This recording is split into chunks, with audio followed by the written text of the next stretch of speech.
Today on In Focus, with award-winning host Yesenia Taveras, right now online, his special guest, Homes from the Heart Founder Cristina Tlaseca on WITN 22.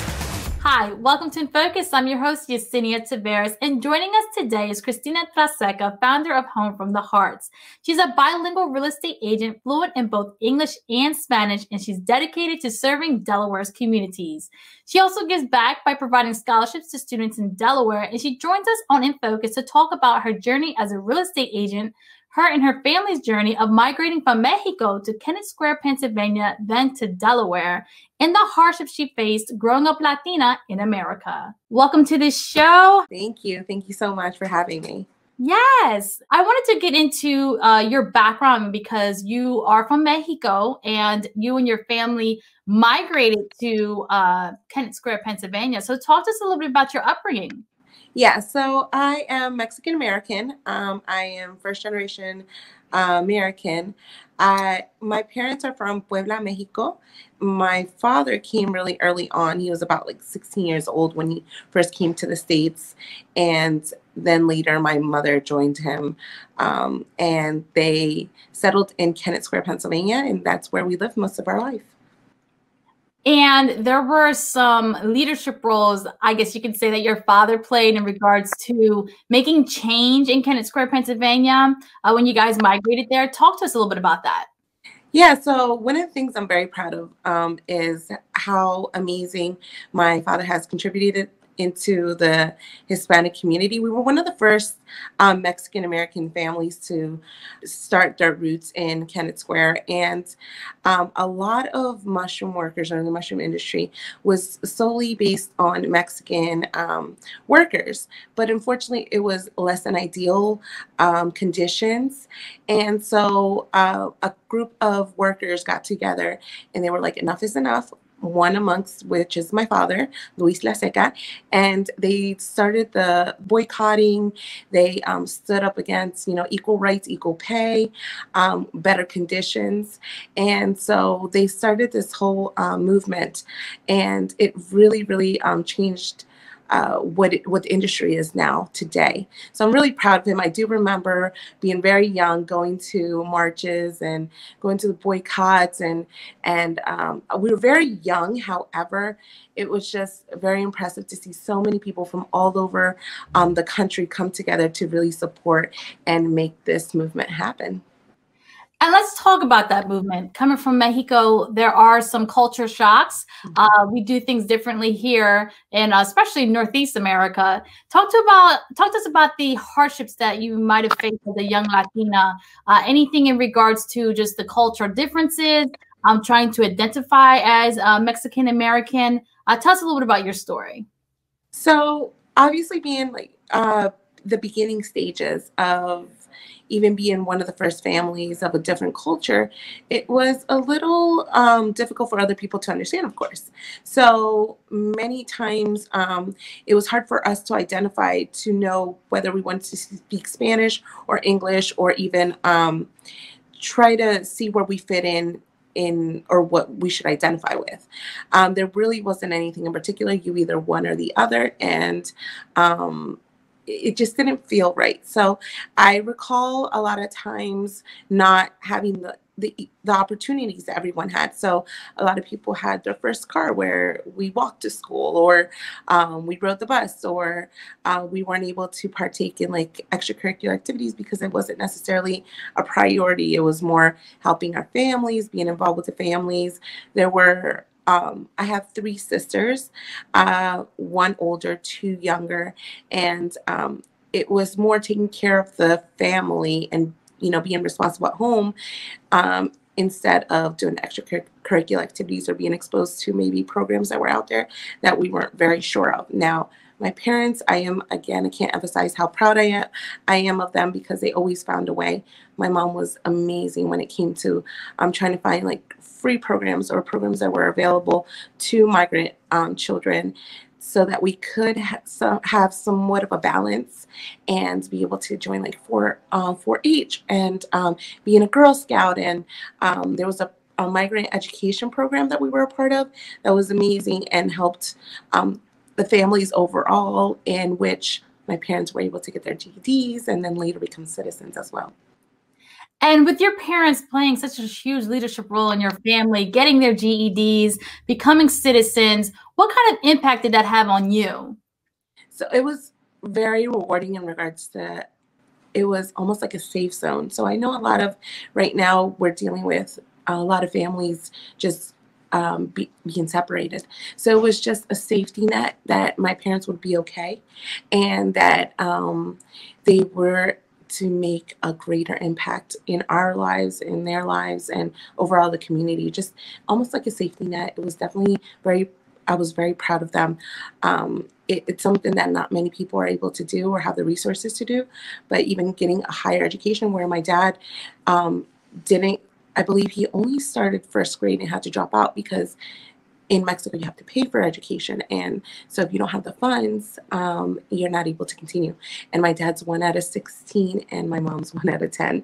So it's pretty big families, and it's really hard to be able to send all your kids to school.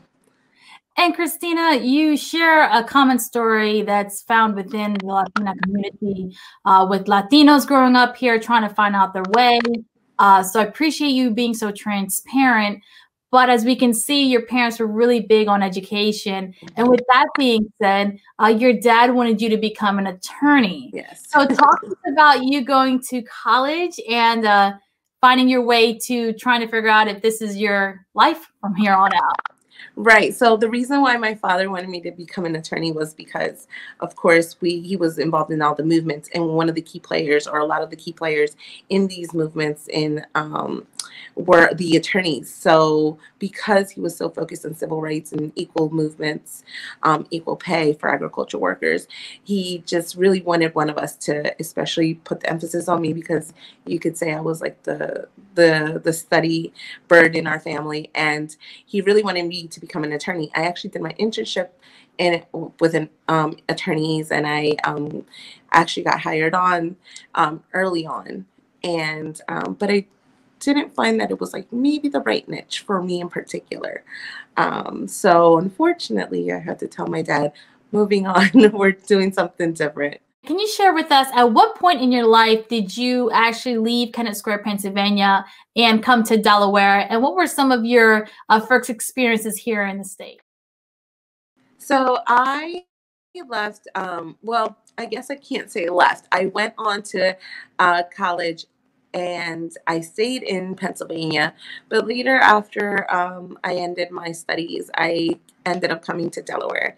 So it's been a couple of years now. And it's just, even though, it's the first state, but it also has a lot of opportunities, especially for first-time homebuyers in our field. So I'm very proud to say that our state does really give back in so many ways. So Cristina, you actually went ahead and switched from being an attorney to getting your psychology, sociology degree, and you went right into the domestic violence industry. Talk to us a little bit about that move and the impact it had in your life working with nonprofits and victims and survivors. So shortly after I graduated, being one of the first to graduate from my family, I decided to go in the field, or concentrate field into family and youth. So one of the best ways I found to be able to do so was to be a counselor for domestic violence victims, for women and children in particular. So I did work for a shelter. It was very rewarding in regards to being able to directly work with the population that really needed it. So it was rewarding in that aspect, and really being able to hear so many stories, and how difficult things can get for so many people that we're very unaware of, people from all different nationalities, backgrounds, and how we're so unaware of what's going on around us. So we work directly with our agency works directly with the police to be able to provide shelter for any victims, and children in particular. And obviously it was very draining at the same time as well, just because it was very emotionally impactful into our lives, and then of course theirs, because as victims, the cycle sometimes takes over you, and you really don't know how to be able to make the difference between reality and because their reality has been switched over completely. But I really, really, really appreciated the opportunity to work there. But as I expressed, it also was not exactly what I was hoping it would be, just because this the system that was in place was less than ideal for a lot of the situations of the victims that were suffering from from the predators or from the people that they were trying to flee from. And I appreciate you being so transparent, because we are experiencing that during the pandemic right now, currently in Delaware and throughout our nation. The fact that the system is, it is what it is in regards to the victims, which is unfortunate, because the victims are going through that extra layer of frustration, trying to maneuver and navigate the system to help them and work in their favor. The pandemic is bringing out more calls to the domestic violence hotline. So it's a huge pandemic, COVID-19 wise, but it's been an epidemic domestic violence wise that doesn't get the amount of light that it needs. And I appreciate you just taking the opportunity to share that with us. But being that it is an emotionally draining industry, especially if you're one who's very passionate and caring about others, you found a way to kind of get out of that industry, but still make life work for you in regards to serving communities. And in that nature, you went ahead and tapped into the real estate agency. Talk to us a little bit about your move from leaving the psychology background to becoming a real estate agent and working in Delaware's communities. So I wanted to continue to work with um, children and family, but in particular, just family altogether. So one of the things that we definitely wanted to focus on was uh, just having that extra, or that satisfaction of helping someone. So I actually bought my first house younger, and in the process I really, really appreciated my realtor. I felt like she made my dreams come true, and it was something that I never thought would be possible. So because of that, I would refer her a lot of people, and I was like, my family actually saw that this is something maybe I should start doing. So I never thought, I was like, no, I don't think this is for me. But once I started doing it, it was so rewarding, such a great satisfaction, just because we are making dreams come true. We're helping people and educating people, and in a way, obtaining the American dream a little step further. So this is more than rewarding in so many factors, but more than anything, it's not just helping a family get a house. We want to educate families, and we really want to help families find a home, which is the whole picture. And we want that emotion and that excitement to move into your first home or your next home. And I really, really enjoy the aspect of not just serving a client, but serving and being exposed to so many beautiful stories and so many scenarios where, again, it still unites that factor of being able to help someone in a whole different, a greater, in a greater way, where it's just so satisfying and very rewarding. So for us, and that's why we created Homes from the Heart here at Remax Premier Properties. And it's just been such a dream come true, being able to help one family at a time and being able to just really go beyond finding a home. Talk to us about how you are making sure that these families you work with understand it's more than just being qualified for a home that is more than $200,000, but understanding that you don't really need a house on the market that is the most expensive. You can get one that is conducive to you and your lifestyle, your family's lifestyle. You're taking that extra mile into making sure that these families understand not only how to buy into the market, but also how to save for their children's college expenses. You're doing things that most real estate agents, I believe, don't really do. I myself, when I went to purchase my first house, it wasn't that type of experience. And so the experience that you're providing for your families is all around. It's more than just the home. It's the home that you're creating memories, but it's also the home that's going to help you propel your life. So talk to us about Homes from the Heart is really making change in our communities in the ways that individuals are looking into the house market. Yes. So, Homes from the Heart was designed because I wanted a name that would definitely describe us with just its name by itself. So, Homes from the Heart is what it says. We're trying to get you a home where it really, really comes from our heart. So we treat you like family here. We want you to know that you're in good hands. We're going to do the best that we can in what we can control and educate you more than anything. And even doing a little bit extra for our clients. So it could be a lot of times we translate, most of the time, I should say, we translate documents. We make sure you understand everything before signing. We don't pressure you. We want to make sure this is your forever home, if that's the case, because most of the time it is. And we definitely take everything that you need. We go from helping you fill out your first payment once you got in your home, again, going with you every step of the way from inspections. Even if we don't have to be there, we're there for moral support, and we're also available to you when you need us the most. Sometimes it's just hearing you out, and we're here for you with that.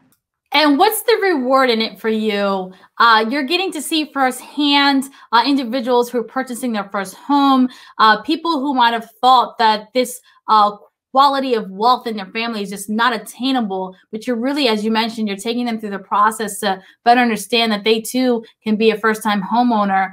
You're seeing the smiles on the kids' faces when they're seeing their first room, probably bigger than they've ever even imagined. Talk to us about the rewards and benefits that's in this for you. Some of the fondest memories I have are of children. Either I always give them the key so that they could open the door once we're there. I remember a young girl coming up to me and saying, "Christina," and hugging me so tight. And she said, thank you, because this is my first, room. I don't have to share anymore, because usually they have to share with their siblings wherever they are, just because of the circumstances. So those moments, and really creating friendships after. So a lot of our clients, I can honestly say, become friends of ours, and some even like family. So it's rewarding in that aspect, and we try to do our best so that we can continue to do best for your family and for your friends. A lot of the things that we've tried to do is find different ways to give back, just because we do feel so blessed to have people look for us and really want our services. So we definitely try to go a little step further and we like to be very hands-on. So a lot of the things that we try to do is look at grants or opportunities that can help for down payment assistance or closing costs, so that it become an attainable goal. And I'm very, very proud of our clientele. I have a lot of clients that not only are buying their first home, but a lot of times have very young clients that are buying their homes for their families. So they could be, my youngest buyer was 18 years old, and it was amazing. Just many beautiful stories like that, where they're buying it for their entire family, and it's admirable. It's an honor to be part of something like that. So it's just a true delight to be able to serve in this industry. And talk to us a little bit about this is amazing that you're sharing some of these stories with us, because right now we're experiencing a pandemic, and one would think that because of the way that the economic whirlwind that we just received, a lot of people lost their jobs, a lot of people without work, so many people looking for the same job, competing against one another. So the hardships are being experienced by so many people. But then you have a group of people who either might have saved their money or things aren't as hard right now for them. They still have their job and still working, making money for their family. And then you have the individual who's looking for a house during this pandemic, which one may think this is crazy, but you are currently working. You're still out in the field. You're showing homes. Talk to us about the real estate agent who's working during this pandemic with families. So, thankfully, our field has not been really impacted negatively. If anything, it's been impacted positively. Right now, rates are extremely and unheard of low. And so a lot of people are really taking advantage of that. It is chaotic, to say the least, in the real estate world right now. But we do what we can to try to, again, continue to hold your hand and to be able to be patient with you with all of this. But it's a true blessing to continue to work with this. I do have another agent that is part of our team, Rosaura Bernal, and she started also with me early on and has been able to transition into the realtor that she is now. So we both carry that. All our true values from Homes from the Heart to be able to get to that finish line for our clients. And one of the things that you've experienced while helping families and individuals purchase their first home or maybe their second is the need for funding for their children trying to get into colleges and universities.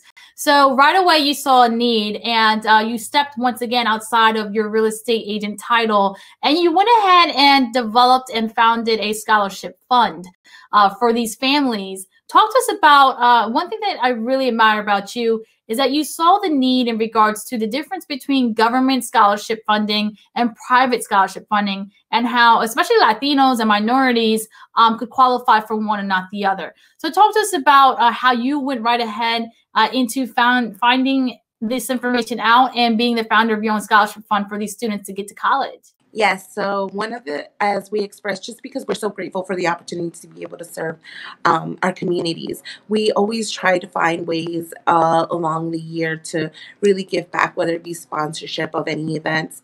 But more than anything, what we really, really are proud of is being able to provide the scholarship fund. This year, we've actually added an extra category, and we are also giving laptops out just because we know that everybody's doing online, and a lot of times you have to ask to borrow a laptop and may not have enough. I know schools are being very generous and providing some, but we want to also give people the opportunity to be able to have their own. So yes, we established. I wanted to do something a little bit different. Some of the things that I realized when helping a lot of our clients and their children was that a lot of them were dreamers. So, or part of the Dream Act. So one of the reasons why we kind of opened this up was because they are allowed to go to further their education, but they cannot apply for government scholarships or grants. So one of the things that we wanted to do is definitely see how we could give back. And so we established this scholarship fund. We hope to continue to partner up with people. Right now, we're currently partnering up with Ridgeway Law to be able to give a little bit more. Again, we're doing our scholarships that are just we just started this year, so please go ahead and apply. And laptops for our elementary, middle school, and high school students, because it's just, again, it's being able to help a child one step closer to what we can consider the American dream. And it's so amazing to hear how passionate you are in regards to helping families and individuals achieve the American dream in all aspects, not just purchasing their first home, but also making sure that educational-wise, they're excelling with equity in mind in regards to having equal access and opportunity And as you mentioned, laptops is definitely one of them. So a great honor to you just to hear you taking that extra step and helping families who are in need of that. But you've also reached out to the Latina community, and you were part of the Latina Empowerment Network. Talk to us about that part of your life. I actually was able to attend one of the events a few years ago, and it's very empowering. You went ahead and made sure you found a way to bring inspiration and empowerment to the Latin women here in Delaware. And you've talked about so many topics in the network. Talk to us a little bit about this establishment.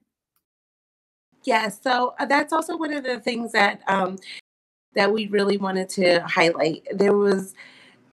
I'm very proud of all the women out there that are have become their own bosses, and we wanted to do something a little bit more focused. So we did start the Latina Empowerment Network with a couple other amazing women.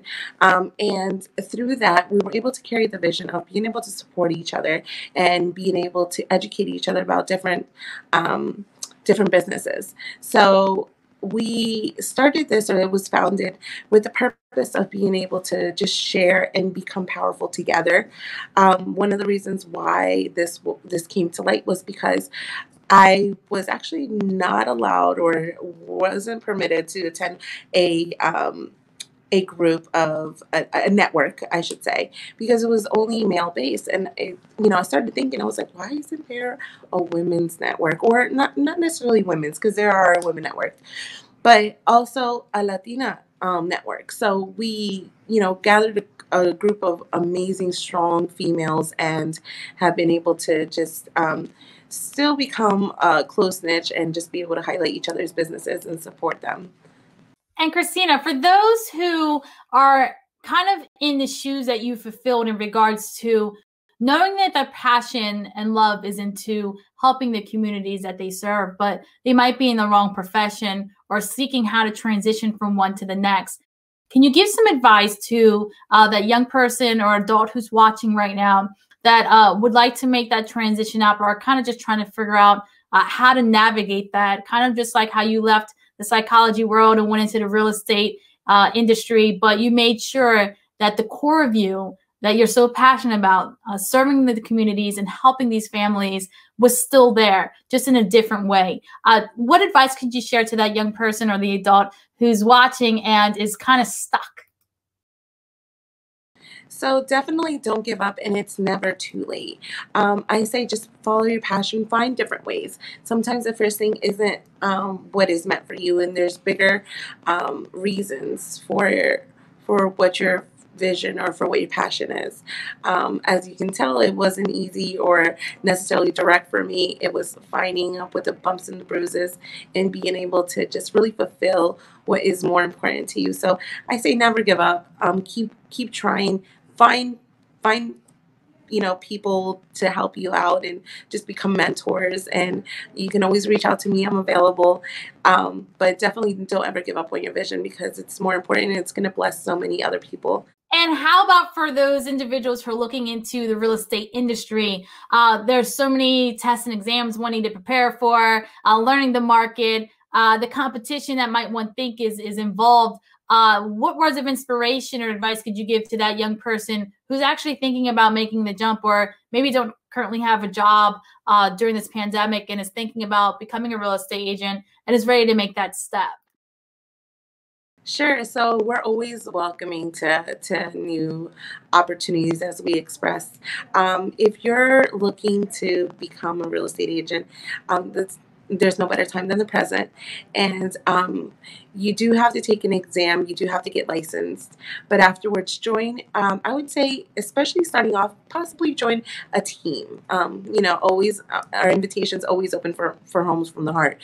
But join a team so that you can get the right mentorship, the right education. Because it's very important about educating yourself so you can better educate your clientele as well. So we definitely get mentors. Do your homework, do your research. But as I always tell everyone, love people first. And loving people is what you do. I really want to ask just to see your perspective and your insight and how much it matters to have representation within this industry. At most jobs, there could be someone there who might be a translator or might have learned Spanish and then is speaking in Spanish, but you're not only bilingual, you come with a Latina background, you've come from a very diverse culture, you live through the journeys that understand the hardships that many of us have experienced, and therefore you can help in return in a different way. Talk to us about just your insight in regards to how representation matters, how you're encouraging more Latinas and Latinos into this industry of real estate. Sure. Well, definitely, just like you mentioned, we've come from, what has made us, or our foundation is just to be stronger in the future. So definitely just keep your head up, continue to fight forward, and just really, really do what your passion is. I know we talked about this a couple of times, but it really, really depends on what you like to do and to see what best fits, and be able to really accomplish everything that you think your purpose is for. Cristina, so you're actually a mother and a wife. You have a beautiful family and you're really managing everything so well. Talk to us about the support system that you have and how you're able to make sure it all happens as a mother and a wife for your family as well. Sure. Due to to us working all the time, I definitely want to thank and take this opportunity and thank you, to really acknowledge my husband and my son.